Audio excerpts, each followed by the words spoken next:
एकंदर बाळूमामावर आधारित आपण नाट्य कलाकृती या ठिकाणी साकारताय. 100पेक्षाही जास्त प्रयोग आपले झालेत आणि आता बांद्यामध्ये पहिल्यांदाच या ठिकाणी होतो हा प्रयोग.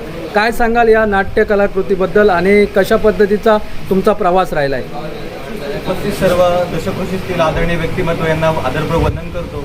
या ठिकाणी बांद्यामध्ये जो आम्ही पहिला नाट्यप्रयोग केला होता, बाळूमामा टिक्सीनियुक्त नाट्यप्रयोग, हा बांद्यातून आम्ही ओपनिंग केला होता आणि तुम्हा सर्व रसिकांच्या प्रेमामुळं, बाळूमामाच्या कृपेमुळं 135 नाट्यप्रयोग आम्ही एका वर्षात ते परिपूर्ण केले आणि सर्व रसिकांचा उदंड प्रेम आणि प्रतिसाद पाहून आम्हाला असं वाटलं की बाळूमामांच्या जीवनावर आधारित बऱ्याच लीला आहेत आणि ते एका नाट्यप्रयोगात आम्ही दाखवू शकलेलो नाही.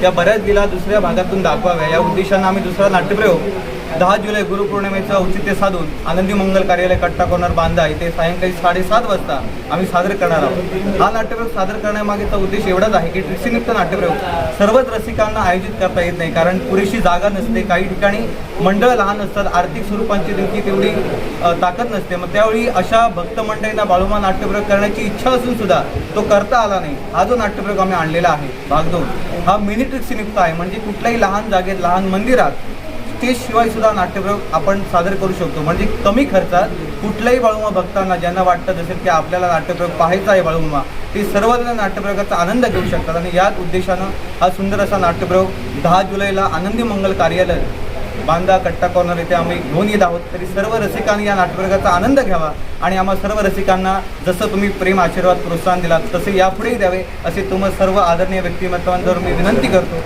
आणि माझे 2 शब्द संपवतो.